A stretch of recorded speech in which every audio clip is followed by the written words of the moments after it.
Appreciate you being here. We'll have an invocation to open up. Our God and Heavenly Father, I pray that you would guide us today in our deliberations as we look at the needs of this state.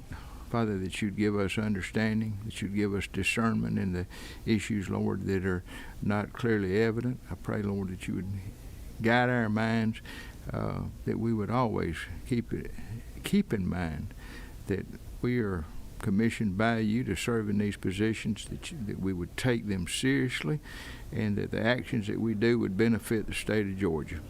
These things I pray in your holy name. Amen. First testimony this morning, Technical College System had requested to come first because I think they have a schedule problem.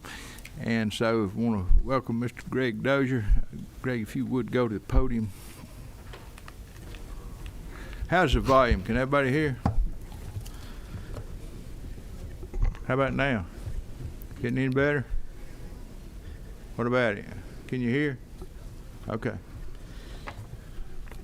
Mr. Chairman, committee, thank you first and foremost for allowing me to go first. Just I feel like I need to share to the other folks that I might have skipped ahead of that we are blessed today to have a chance to announce our Eagle, which is our Student of the Year in our adult education program. So today at noon we'll be announcing the semifinals, and tomorrow at noon we'll be announcing the finalists. We'll also be identifying the Adult Teacher of the Year tomorrow afternoon. So thank you so much for this opportunity to go first. I'm supposed to be over there at 11 to actually do those announcements. So thank you so much. Let me interrupt you just a minute, and this is for anyone who may be speaking this morning. If you would, when you go to the podium, introduce yourself, the agency that you represent, and especially in the presentation, if you would reference the line item in the working documents that we'll be working off.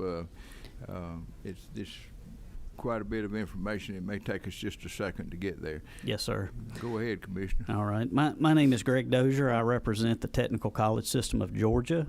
And, Mr. Chairman, we're in Section 46, which begins on page 63, if it's the same numbering on your sheets as it is mine. If your preference is for me to talk about just the changes from the House or each and every item, and I'm prepared to do either one, whichever direction you so choose. Well, we've got a long way to go and a short time to get there. If you would just address the issues that you may have issue with or issues of note in the budget, and if you would reference them by line item. Yes, sir. The first item of change between the governor and the House is on page 67 of 61, and it's under the Workforce Development Unit.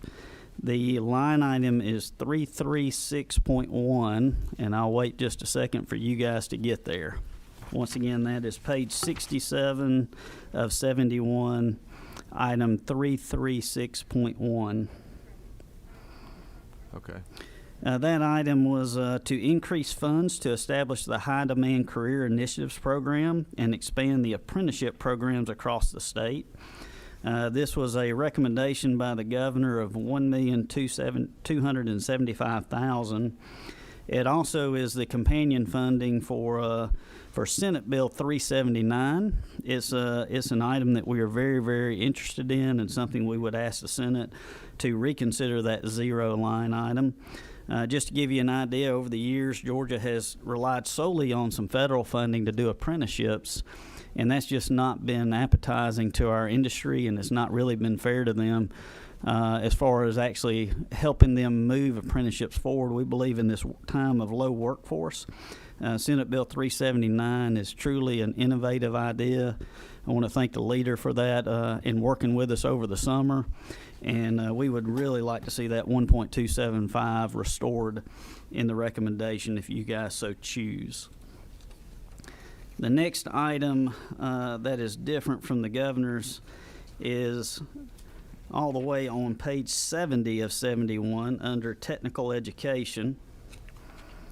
What line item? 338.8. 338.8.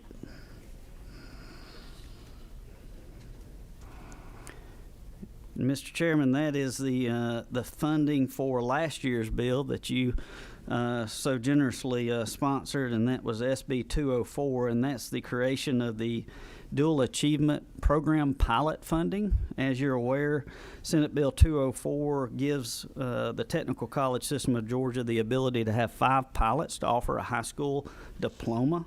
Those 5 pilots have been identified to be at Chat Tech, Athens Tech, Central Tech, Gwinnett Tech, and Albany Tech. Our goal there was to have the curriculum, instructors, counselors all ready to go for fall. We are headed down that way. This reduction from $5.1 million to $2.3 million is a reduction of over $2.7 million, which obviously would reduce the number of pilots we're able to move forward with should this funding stay as it is. So we would ask the Senate to reconsider that item at the $5.1 million level. The next change is just below that on line item 338.11. This is to increase funds to recognize the high-cost instructional programs for a $15 million ad. As always, we love ads. So we appreciate the House supporting those high-cost areas such as manufacturing, CDL, nursing, allied health, aviation, welding.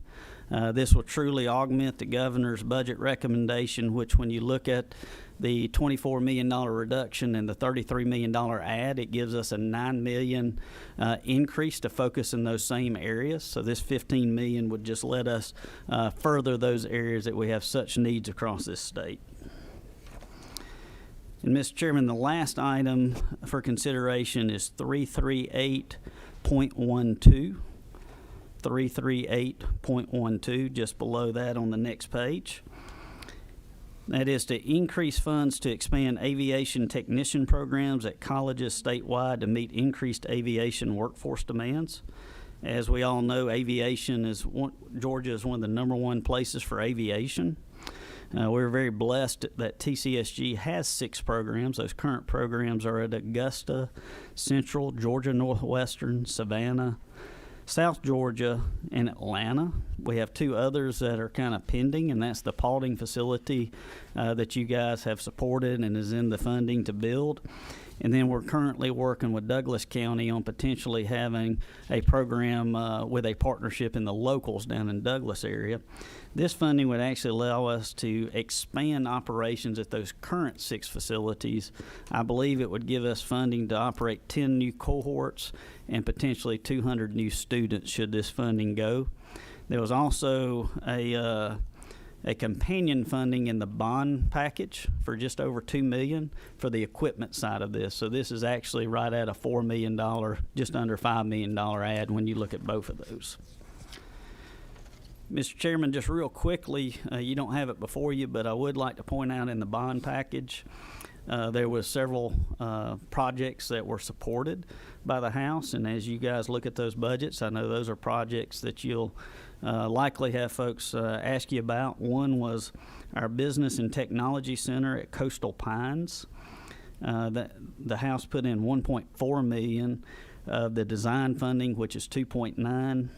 The West Georgia Logistics and Transportation Complex, the House put in $935,000 of the $1.4 million for design. The Oconee Fall Lines Trade and Industrial Building, which also has diesel mechanics at the Dublin location, $2.185 million for design, which is the full funding for design. The Lanier Tech CDL and Fire Science Building at $3.3 million, of which the full cost is $5.6 million. And the Columbus Tech Advanced Manufacturing Center, the design money of $1.5 million, which is the full cost for that design. Mr. Chairman, those are the main changes from the governor's recommendation, and obviously I'd be happy to answer any questions you may have. Do we have any questions? What number? 10. I just clarifying.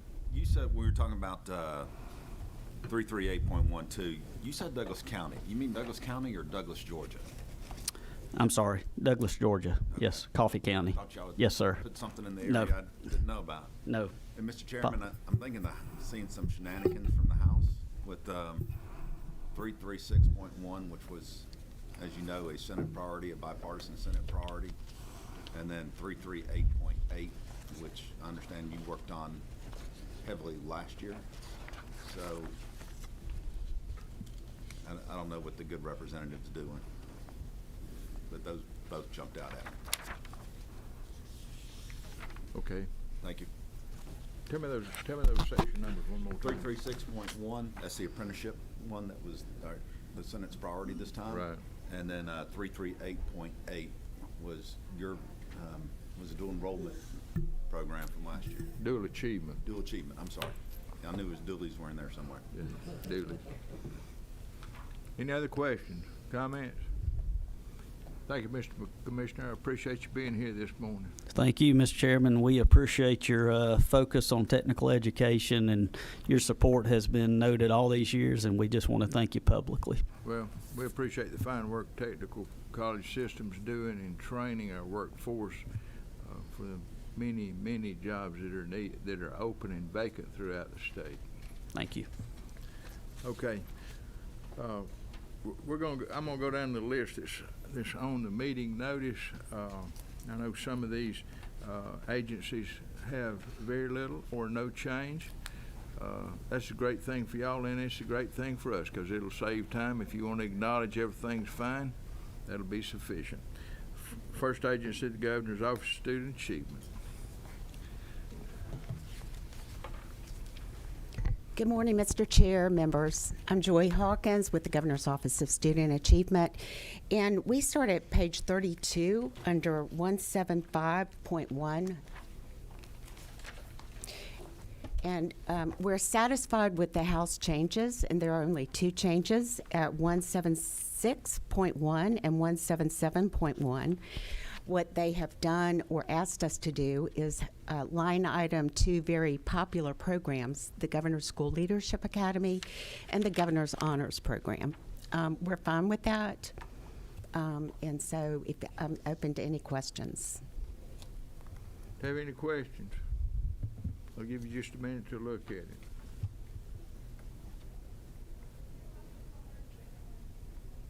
Anybody have a question?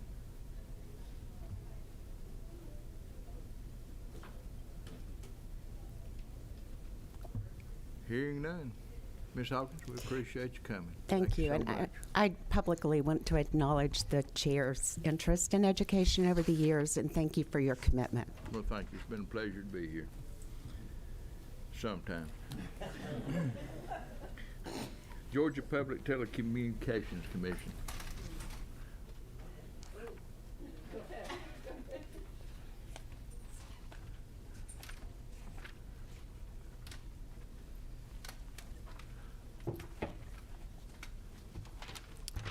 Mr. Chairman, thank you very much. I want to, my name is Taya Ryan, and I am with Georgia Public Broadcasting, or the Telecommunications Commission. There are no changes from... Would you give us your line item, Oh, please, ma'am? terribly sorry. Page 50, 295.1.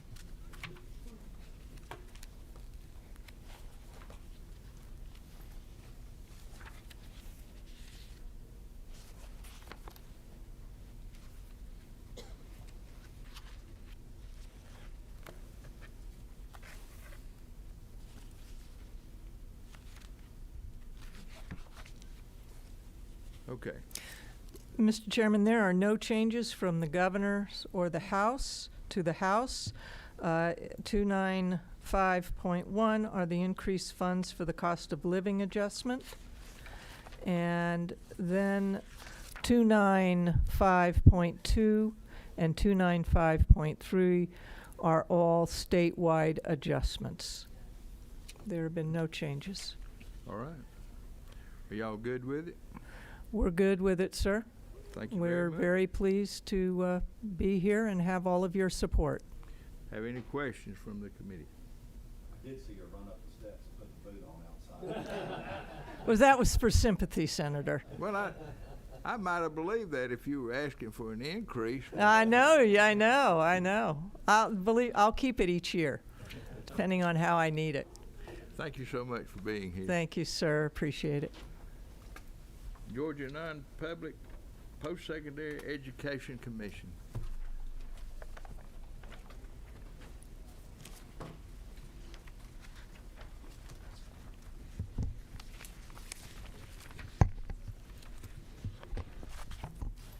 Good morning, Senators. I'm Kirk Shook. I'm the Executive Director of the Non-Public Post-Secondary Education Commission.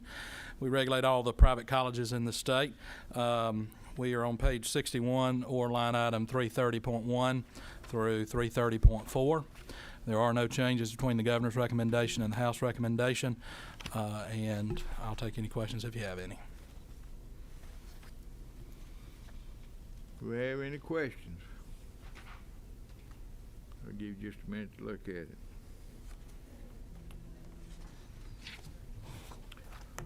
Thank you, Mr. Shook. Thank I you. appreciate you being here. Yep, thank you, Chairman Tippins. Okay.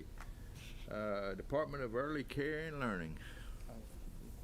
Professional Standards Commission. Pardon? Professional Standards Commission is next. Okay, I skipped one. I'll come back to you in just a minute.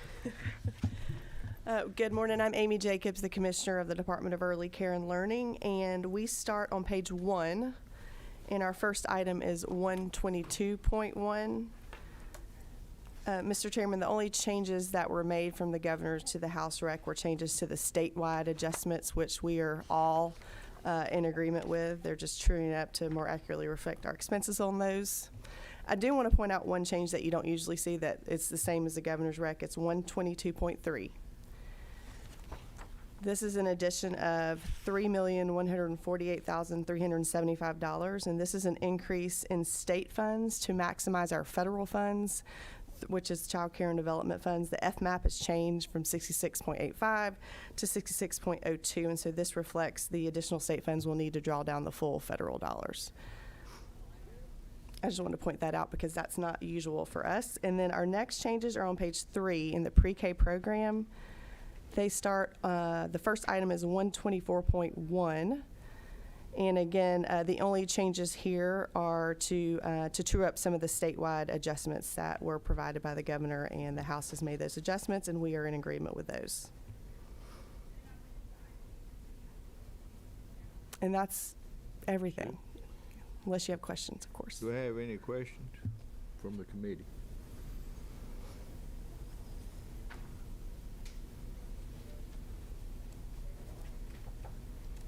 Hearing none. Thank you, Mr. Chairman. Ms. Jacobs, I appreciate you being here. Thank you. Thank you for the great job y'all do.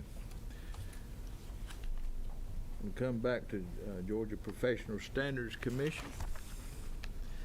The gentleman from the mountains. Thank you, Senator Tippins.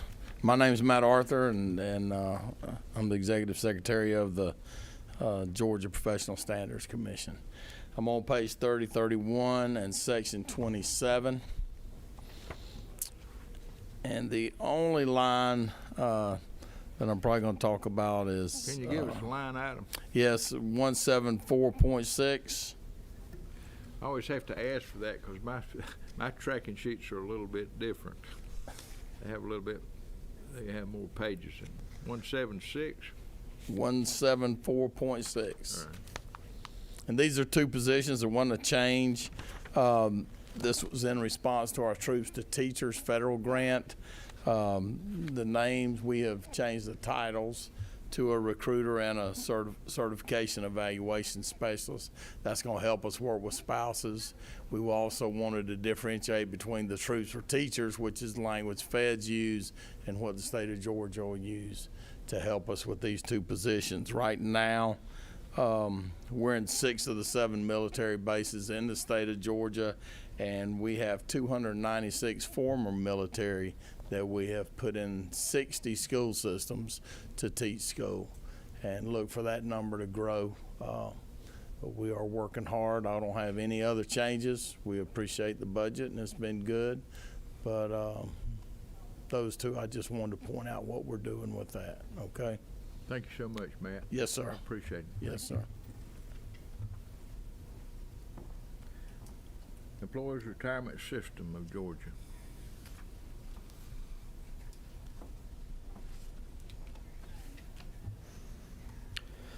Good morning.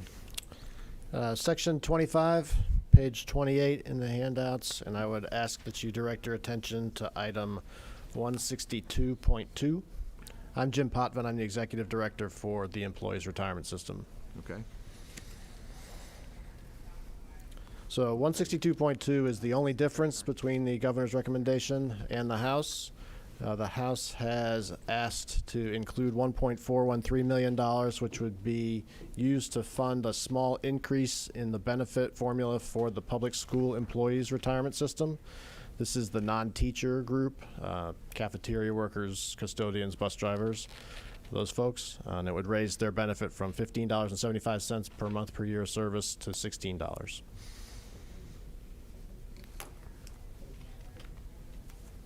Your pages are different than mine. What? I have page 29 for 162.2.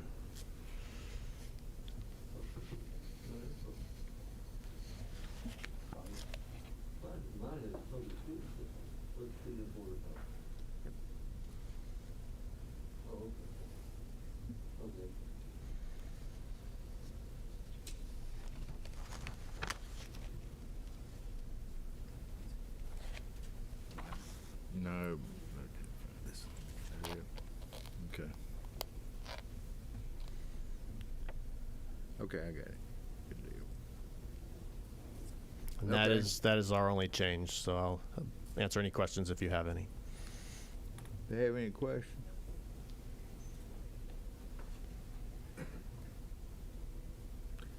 Thank you very much. I appreciate it. Thank you. Thank you. Now, the teacher's retirement system.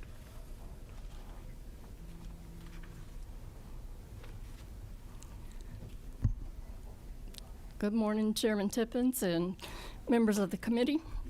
My name's Laura Lanier. I'm the Chief Financial Officer of the Teachers Retirement System of Georgia. We are on page 62. Line number is 331.1.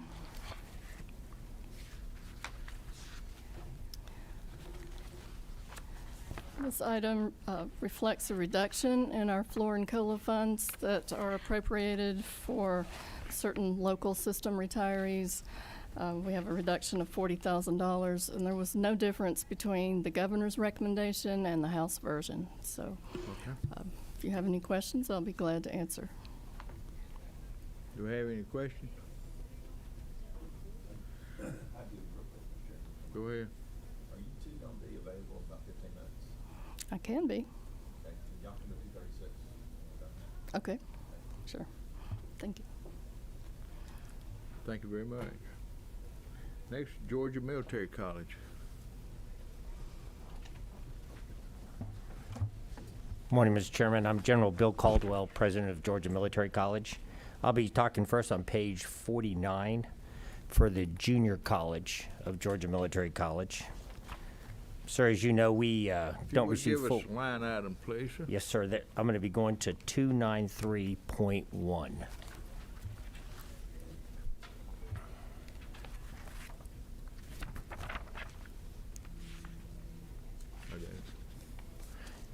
And, Mr. Chairman, although we don't receive full funding for all of our employees in the budget, we're incredibly grateful for the 5% funding here that does get towards the governor's $5,000 pay raise. That enables us to give about $250 to each of our employees.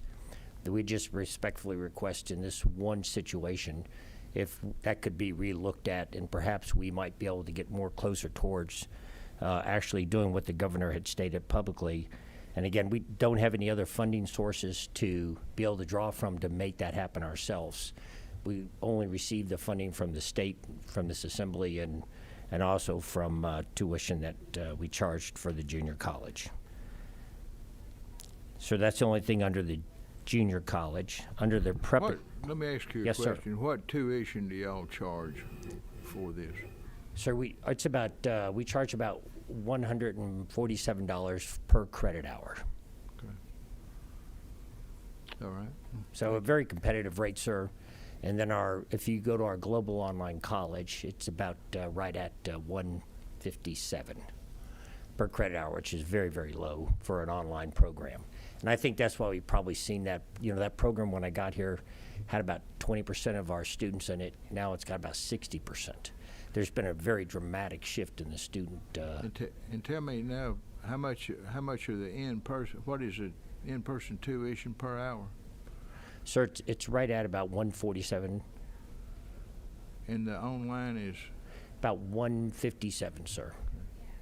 What accounts for the difference in online and in-person? Sir, it's normally associated with just the additional work that we have to do in terms of finding all the instructors that we need. So I have to have a few more department heads that assist in finding the required number of adjuncts to meet the demand across that board. We're real fortunate. Obviously, we don't have as much brick and mortar requirement as you would have with an in-seat student, but you do have the administrative overhead piece that's associated with that, sir. And still, ours is incredibly low when you compare it to most people who charge online programs. They're up in the 200s, and I think that's why we see such a large number of people taking online courses with us. Okay, sir. But sir, that'd be the one thing we would ask under 293.1. Sir, under the preparatory school on page 50, we have no thing. That's 294.1 through 4, and there's no question there, sir. Sir, on page 54, under 317.100, that's the partnership with the Georgia National Guard, both the Air Force and the Army, where students that state representatives and state senators send to us, they're able to apply for and receive this from the Georgia National Guard and attend 2 years of college with us as part of their commitment to serve in the Georgia National Guard. No change there, sir. Okay. And sir, the only thing, as we had mentioned once before, we have the one capital project request to renovate and restore an 80-year-old state-owned building on the old Capitol Square. It's out of code. It's right now doesn't have a fire alarm system, doesn't have a sprinkler system, is not ADA compliant, only has 2 small bathrooms in it with single fixtures. We are grandfathered in there and are able to use it with staff, but we can't use it for students, which was its original purpose. And we'd like to renovate and restore that and bring that back to student use at some point. And that's a capital project request of $6.3 million, sir. Would you be renovating the interior of that building or adding restroom facilities as an annex? Sir, we would have to expand it some to come into compliance with all the ADA and bathroom requirements, and then we're of course going to bring in a sprinkler system. And I mean, it's a good renovation project, so that would take place.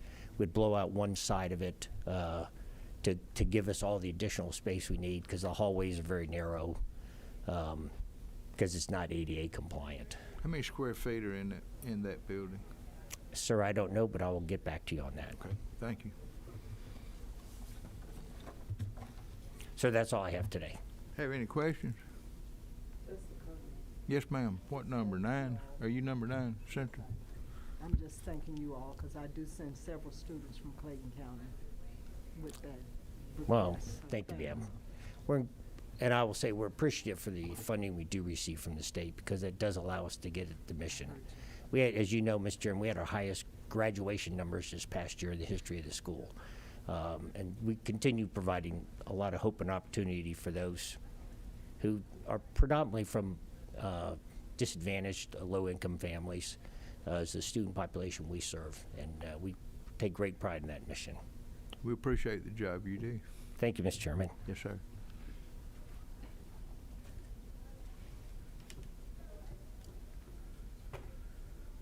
Georgia Student Finance Commission.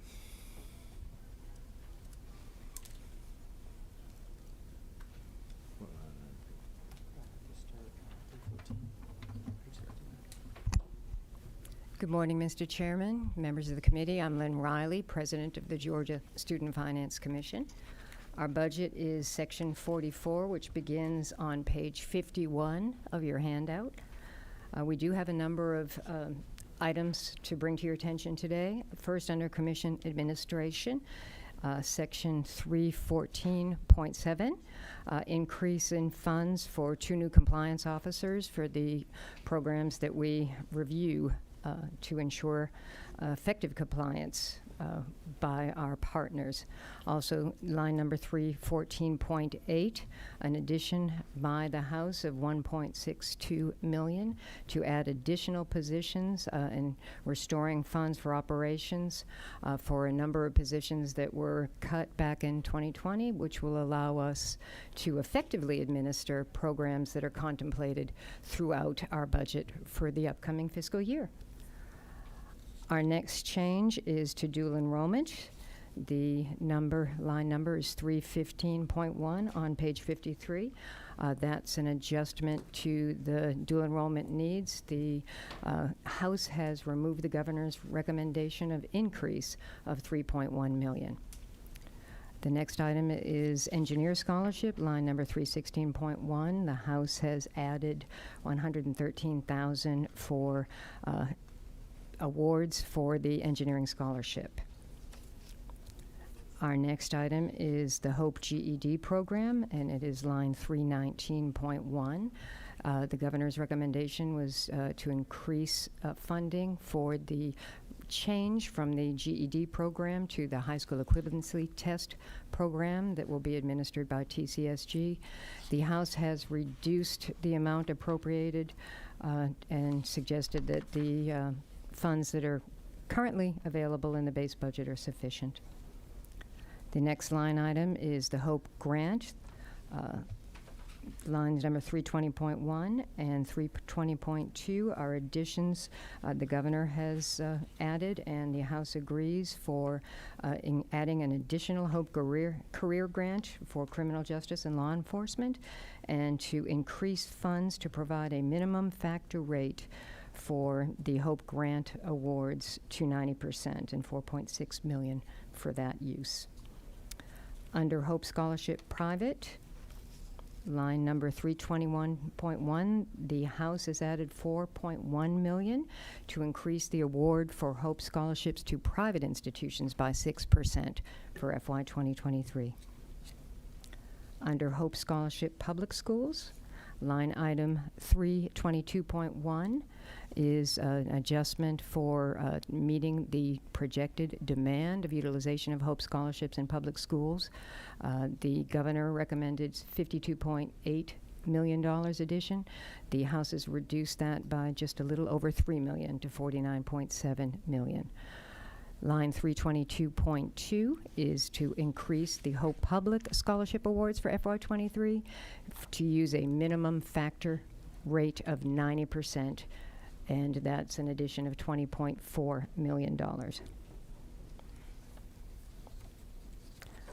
Our next item is under service cancelable loans on page 60. Line 328.1 is additional funding for service cancelable loans for the medical examiners that are employed by Georgia Bureau of Investigation.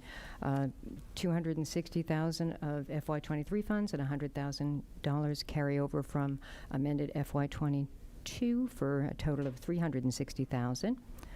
Line 328.2 is to increase funds for the Georgia National Guard Scholarship of $700,000. That was also added by the House. Line number 328.3 is to increase funds for service cancelable loans for law enforcement officers for degrees in criminal justice or a relevant field, and that's $1.4 million added by the House.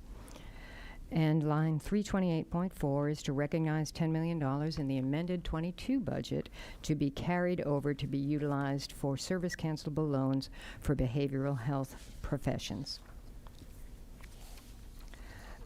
Our tuition equalization grant on line 329.1, the House added $2.6 million to increase funds for the award amounts for tuition equalization grants from $850 per year to $900 per year. And Mr. Chairman, those are the changes that are contemplated for our budget for FY23. And I'd be happy to answer any questions.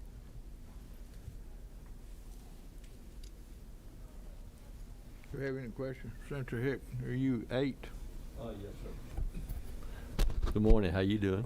Very well, thank you. Always great to see you. Thank you. Thank you, Senator. I'm just curious. Go back to page 55, and under the Hope Grant. Every one of those numbers of grants, or the Zell Miller grant, all those numbers are decreasing. The number, I guess, the number of people receiving the awards are decreasing. It's every year. Is that? Senator, you are correct. There has been some decline in enrollment at the technical college system. That's primarily due to the pandemic, and we saw that more so at the technical system. We very much anticipate a significant bump up in enrollment. We've already started to see that in some of our evidence of the invoices that are being presented to us. And I'm sorry that Commissioner Dozier isn't here to speak to that, but the technical system is seeing greater enrollment, so hopefully we will see these numbers start to rise again. So it actually, according to this thing, if you go back and look at it, actually in 2008 from 18 right on down, it's like a step, like a set of steps going down. Agreed. Again, it's been utilization over the past few years as students have chosen different avenues. I'm sorry I can't speak more succinctly to that, but that might be something that we can follow up with you and Commissioner Dozier. I'd like to know why. I know people, I know there's some issues here and workforce issues and all, and so that's my concern. Thank you for that, Senator. I do believe that some of the new programs that the General Assembly and the Governor has suggested, for which I've talked about a number of these new funding amounts, I think we'll start to see enrollment rise again to meet that workforce demand. Thank you. Thank you. Majority Leader. Thank you, Mr. Chairman. I'm on page 60. I understand the intent, excuse me, of 328.1 and 328.4. But you still got to find the people. How you gonna find the people to go into these programs? Mr. Leader, thank you for that question. I would defer again to those that are going to be providing the. Paying the bills. Okay. Thank you.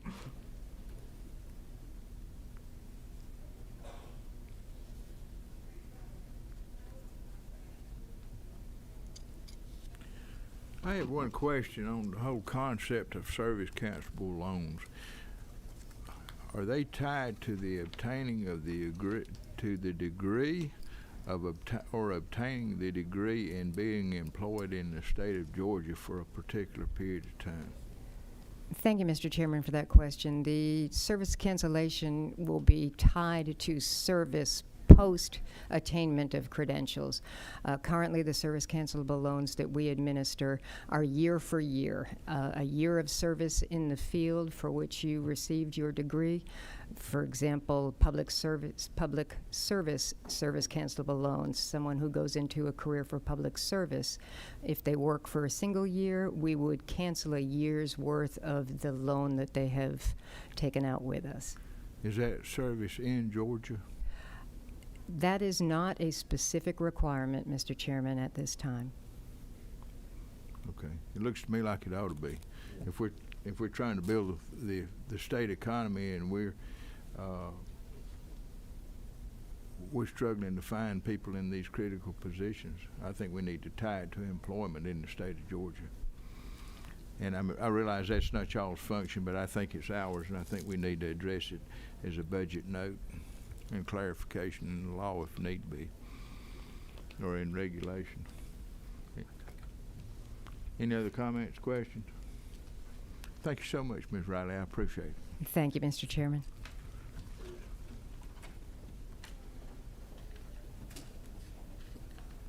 Department of Education.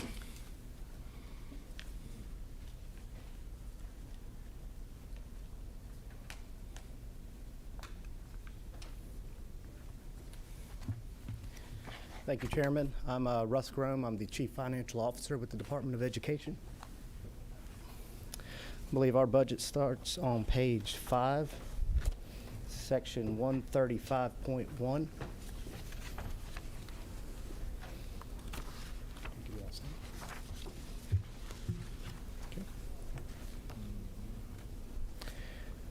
The first Okay. change I'd like to discuss is 135.1, which is an additional $110,000 that was added for the $5,000 pay living adjustment for approximately 19 employees, 6 of which are state staff, some FFA center employees, 3 camp employees, 2 admin assistants, and 2 FFA foundation employees.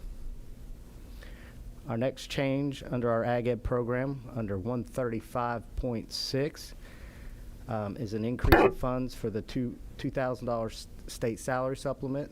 This is increased to $469,000, and that is to include our teachers in some of our extended day, extended year programs.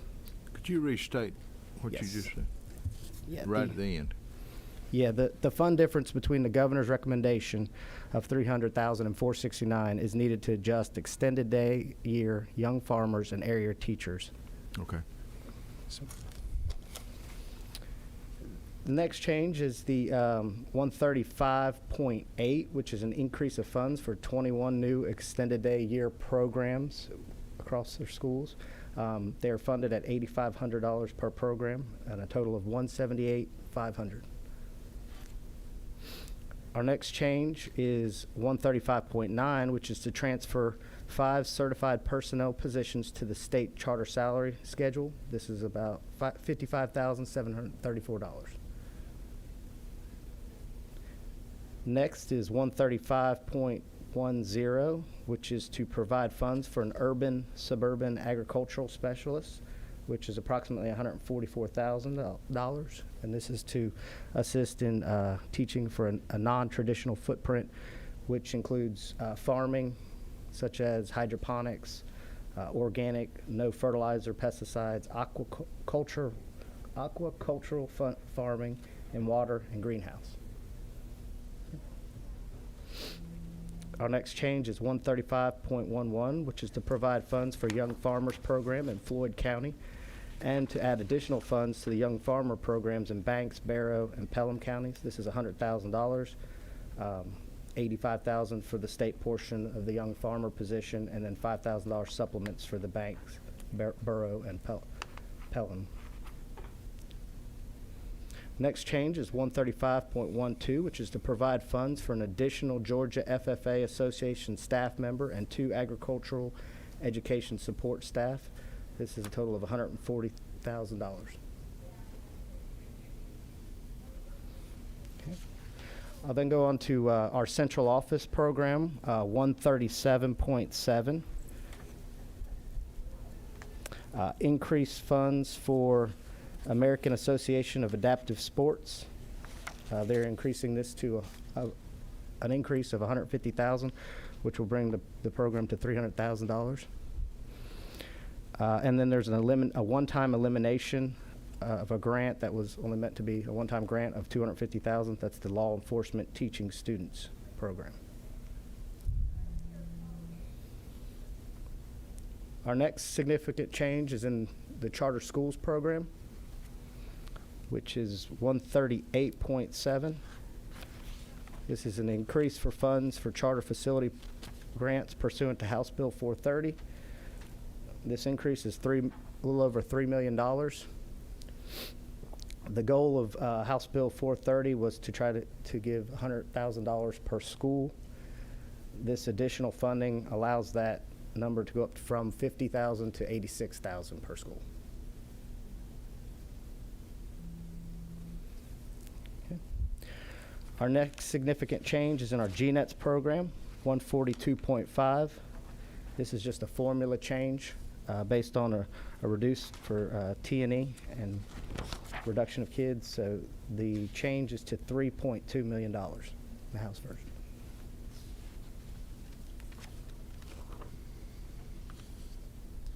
Okay.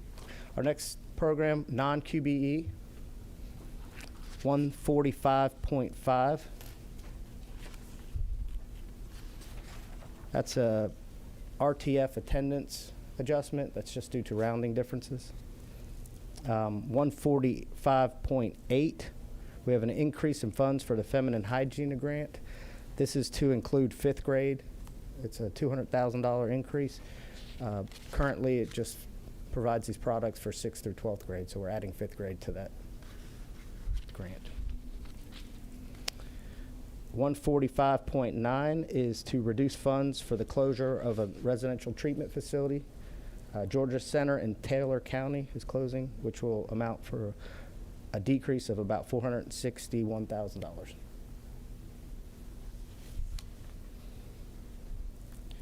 In our nutrition program, 146.1 and 146.2, there's no change. I was just noting that they broke out the grant portion of the austerity restoration and the growth, or I'm sorry, the grant portion of the funding and the salary increase has been broken out on the House version versus the governor's recommendation. In our preschool disabilities program, 147.2, we've got a formula change based on how the formula is calculated, which has resulted in a $717,000 decrease. And then there's a small rounding difference in 147.3 with the respect to the $2,000 increase in pay.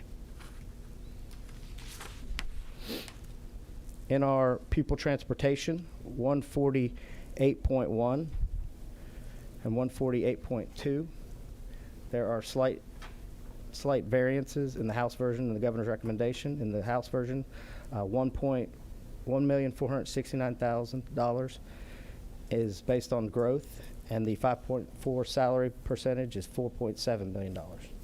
These are just formula changes with updated counts and numbers. Are y'all in general agreement with all of the formula changes just based on the latest computation Yes, figures sir. that the House has made? We're in full agreement with the House's version of the formulas. In our QBE program, I'll note most of these variances are just the same as the formula, their formula variances on the calculations, with the exception of 151.9, the special needs scholarship program. This line has been zeroed out in the budget. We'll just make a note that at midterm we'll probably have to bring it back to you. This is an estimated amount of what we expect based on prior year the special needs scholarship amount to be. However, it could actually grow a lot higher than the $3 million, so I think the House would prefer us just bring it back at midterm and ask with a better estimate of what that amount will be. The eligibility of that was expanded considerably last year. What is the percentage of increase that you expect to happen as a result of that legislation? Yeah, I believe, did you tell me it's 30? So we got 504 plan extensions. We have only 35 504 plan schools that, but we expect more as the word gets out. So, but as of this year, only 35 504 plan schools we grant our final. Okay. The other major change in our QBE is 151.13, and this is transfer funds for school nurses from the Quality Basic Education Program to create a new school nurse program. It's my understanding that this is done for transparency, that there's no calculation differences. It's just done to be more transparent with the school nurse program. Okay. Our next major change is under our RESA program, 152.2. We had some rounding differences with the governor's recommendation. Not very large variances there. But in 152.4, that's just, they're breaking out the contract from the grant. So if you were to add that to the 154.3, they tie it to the governor's recommendation. The House version just breaks out the contract and the grant portions of the funding. But in 152.5, we have a $2,000 salary increase to the base teacher salary for the RESA certified staff. That's approximately $310,000. In our school nurse program, as I said, that's just broken. That's new program broken out of QBE, no calculation variances. And finally, in our CTAE program, 157.7. This is just to the changes based on updated counts from about 500,000 to 1.1 million. Based on the updated counts, this is for the teacher salary increase within that program. And that concludes the changes to the Department of Education budget. Do we have any questions? Senator C. Thank you, Mr. Chairman. I was trying to keep up. Yes, ma'am. And you mentioned Taylor County. What was that about? Can you repeat that for me? I believe that was the closing of one of our facilities was in That's what I thought I heard, a closing of, Georgia Center. Yeah. It had a reduction in funding, can you tell me 460,000. again what page that's on? That is on, let me see.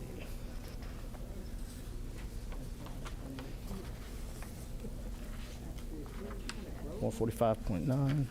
It's line 145.9, which would be page 16, I believe. Yes, page 16.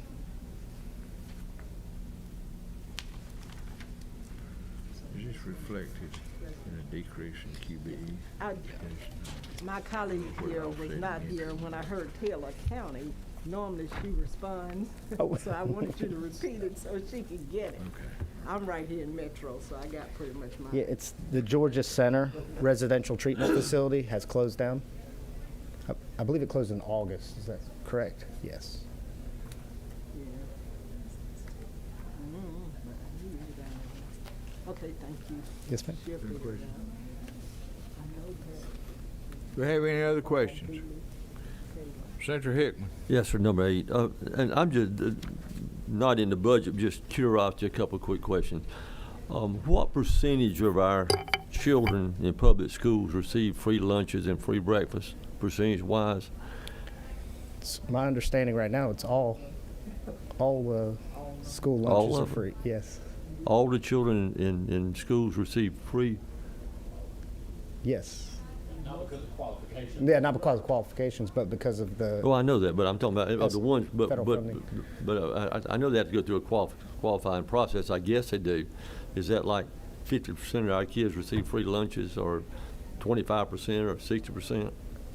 I think currently it's all of them because of the COVID response. All students have been receiving free meals, but the free and reduced lunch percentage, I do not have that number. I can get that to you. I'd be just curious because, obviously to me that's a function of whether the parents can pay for it or not, and obviously that's a part of getting people back to work and getting jobs and that type of thing.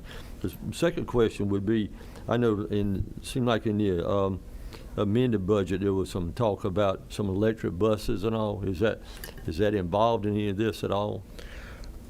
The alternative fuel funding, I can't remember the exact amount. It's not involved specifically in this budget. I think it's there's a base, but there was additional funding added in the amended for alternative. I think it was $5 million.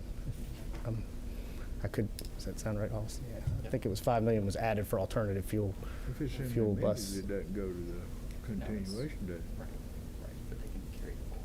Pardon? They can bring it forward. They can carry it Yeah. forward, but it's not Right, appropriate. it's not in the. It's in lieu of bond funds, so it can be used in 23, 22, 23, and 24. So that Right, and but most of that work will be done. Any additions in the amended budget does not add to the continuation budget. The fact that it was appropriated and amended, that's a one-time appropriation. Yes, sir. I mean, you can use it as a carry forward into the next fiscal year, but I was just curious because as I recall when the bus was out front out here sometime, there was a significant price differential between an electric bus and a diesel bus. I think the electric was like $300,000 or something like that, and the electric and the gas or diesel bus was $100,000, which it takes a lot of whatever it is to make up that difference, to justify that difference. That's why I was asking. Yes, sir. Thank you. thank you. Any other questions? Senator Sam, you got any questions? All right, thank you very much. I appreciate it. Thank you, sir.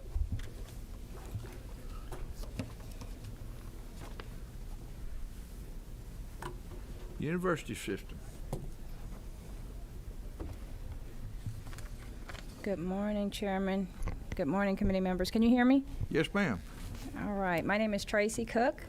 I am the CFO for the University System of Georgia, and I do want to extend apologies. Teresa McCartney, our chancellor, could not be here today.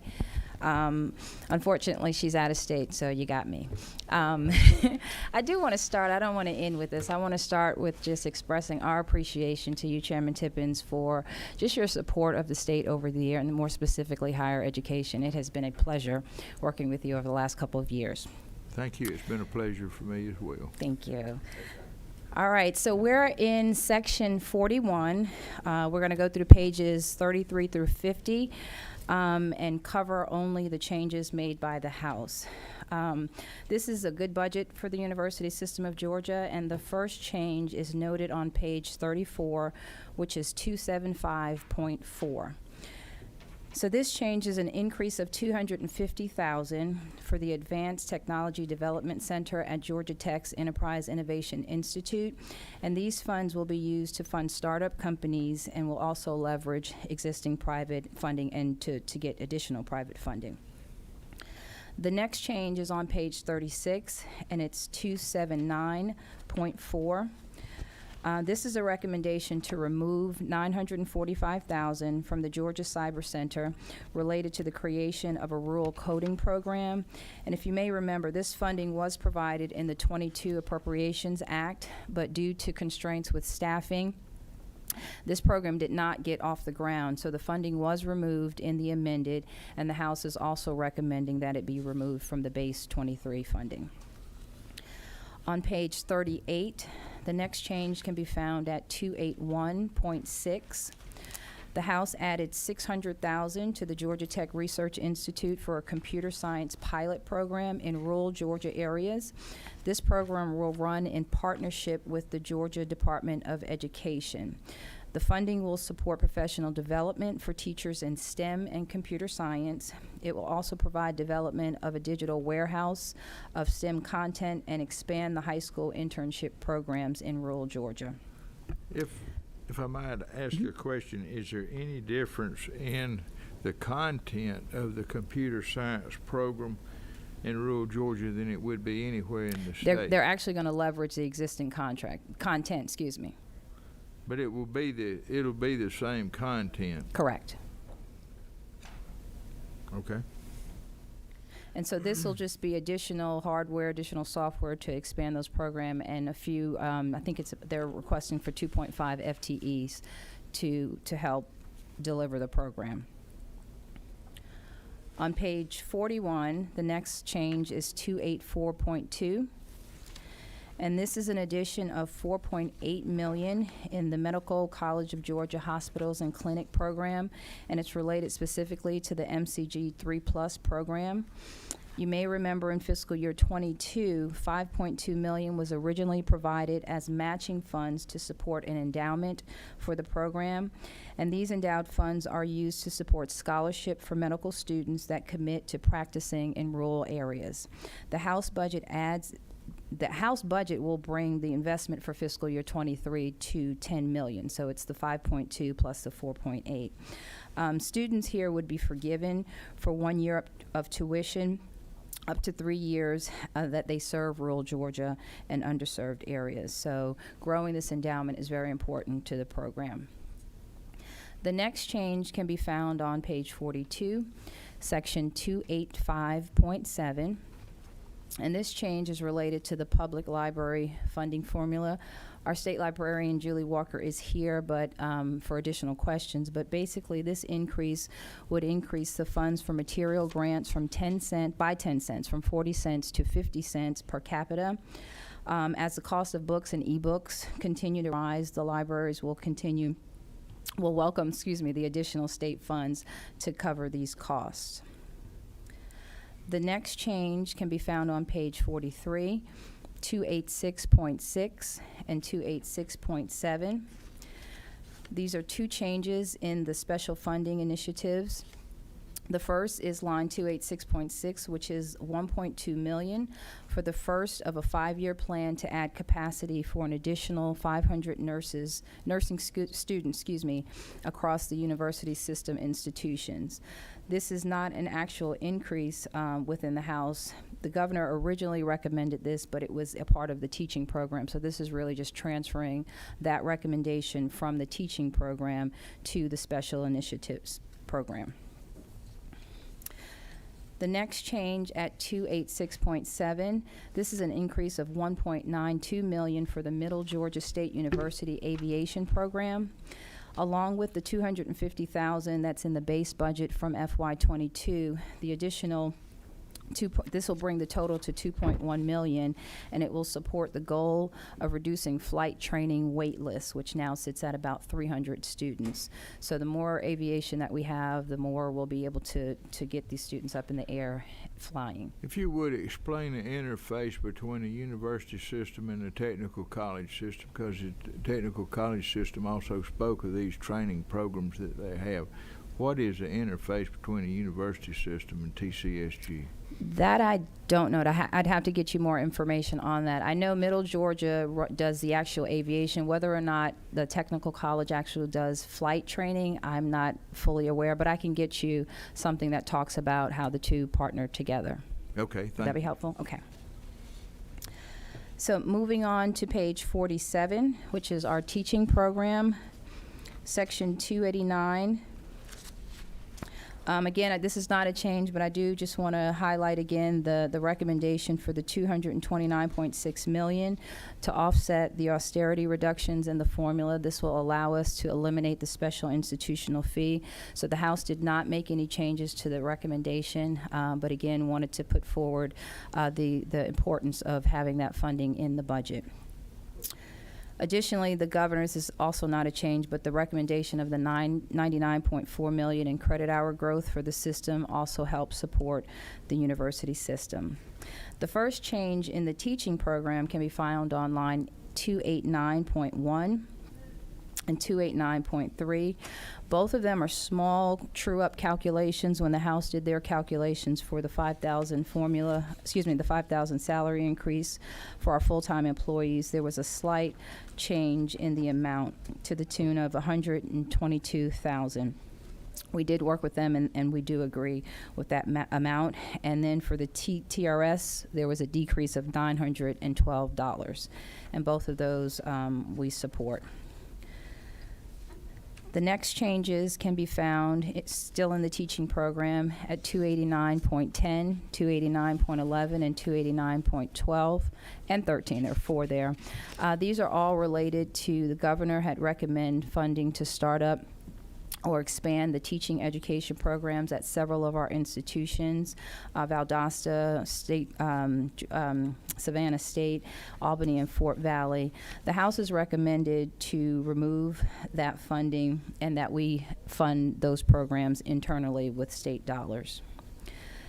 The next change is 289.14. Again, this is the transfer, the $1.2 million. This is the transfer for the nursing program that simply moved from the teaching program to the special funding initiative that we just talked about.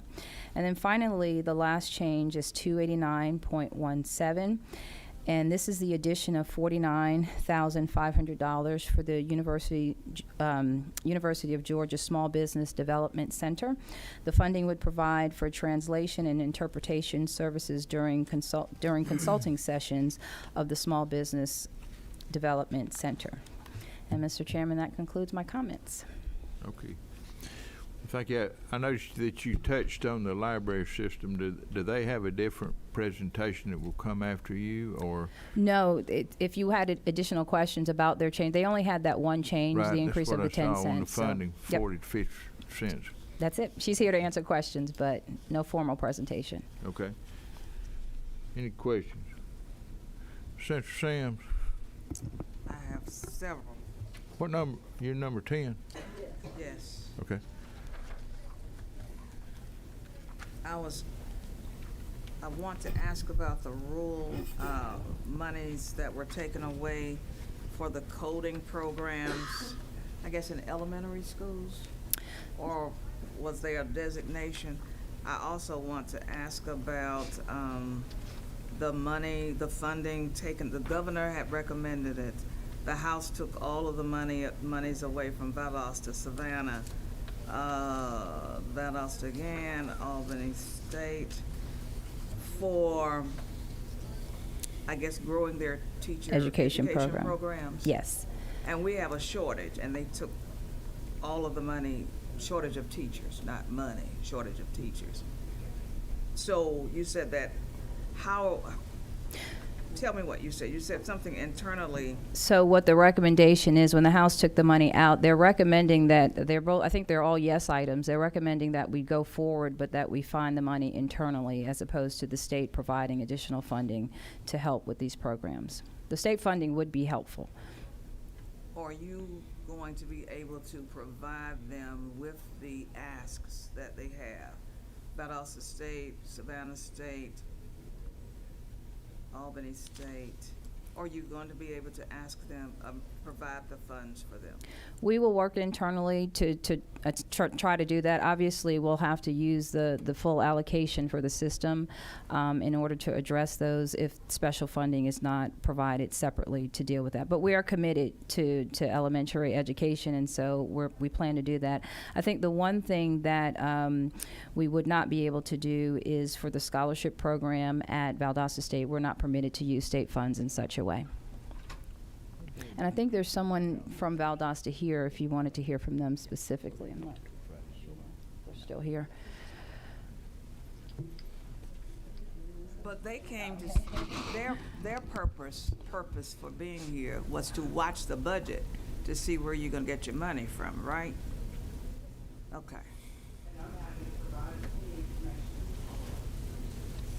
And I'm concerned about, you said we may. You didn't say we have the funds to do this. So we would look to our teaching program funding, but the funding from specifically to address this would definitely be helpful for Valdosta, for Fort Valley, for Albany, and Savannah State. But we are committed to making certain that we have teachers in elementary education. My concern is the severe shortage of teachers that we have statewide, not just in rural Southwest Georgia where I have my district, but all over the state. How do we plan to replace the teachers that are leaving, not just retiring, but for numerous reasons that they're leaving the profession? That's why it's important for the University System of Georgia to make this a priority and a focus. I mean, we have this between teacher education and nursing. I mean, we really have to that it has to be a focus for us. So. Well, if we start, this was the House's. The House took away the funds. Can we get them back? That's what the budget process is all about. Well, we need to have the money. We need to have, and the other one had to do with the coding. So this was the 945. This was an ad in 22. Is this what the work with the Georgia Cybersecurity Center? They were going to start up a rural coding program for parents and students, and again, they just, the planning didn't work out in fiscal year 22. I know they're kind of in the early stages for 23. If the funding were to remain, that would be helpful. If not, I think we'll continue with the planning and then talk about funding source at a later date. We're not there yet with a formal plan, an official plan. So. Who was in charge of the planning? This was coming through the Georgia Cybersecurity Center. Michael Schaffer was involved with that. So the appropriation was made in 2022? 2022. The money just sat there? Right. And so it was removed in the amended. And we were okay with that because we were not ready to launch that program at that time. But here again, these are priorities in the education of our children, our students, our future. Because we're going to be out of this sooner or later. So how do we expect our students to compete globally? Because we're not just competing with the county next door anymore or the city next door. Yeah. This is a global educational process that we should be focused on. So what are we gonna do? Mr. Chairman? Well, I'm not the go-to technology person in the state of Georgia. I think everyone in the world would acknowledge that. But it looks to me like the need for coding skills is so great. I mean, we need to concentrate this on every institution within the university system because it's not a localized need. I think people in rural Georgia, they need to acquire these skills as well as anybody in the state. But I mean, the industry is crying for people in the technology field. So I mean, I don't know that it's localized. Senator Sims, I don't disagree with your concern over it, but I think there's probably a little bit more to that story. I'll share it with you as my sweet mate. Well, your sweet mate is not SWEET today. This is very disheartening when the money has sat there and nothing was done with it. So hopefully we will not put that pot of money and give it to that same person or entity to take care of next time, because there was no efficiency, no production. Well, I do want to, and I don't want to make excuses. I do want to acknowledge we did have some staffing changes. We had some folks leave, but we've had conversations about it. We recognize this is a priority, and we are going to get started on this. So we have gotten started, actually. We do need to meet with industry partners. There's a couple of, there's a path, but folks are working on it now. Well, they don't have any money to work on it now. They took it. Yeah, once they come up with a plan, if the money is out of the budget, that would be something we'd have to figure out. That's very disheartening. Very. Thank you. Thank you. Any other questions? I would say this, and this is not an excuse, but it's a function of scheduling. I apologize to the committee for not having the documents to you any earlier. The House did not pass their budget until Friday, and it takes a while for us to process it and go through. Typically, we would have had more time on the front end. But anyway, I felt like we've had a good hearing. I appreciate the agencies participating. Any other questions for Ms. Cook? Okay, thank you. If not, I think that's our last agency. I appreciate your patience. I appreciate the brevity in the comments, but also the thoroughness in covering the budget. If there's no other questions, this meeting stands adjourned.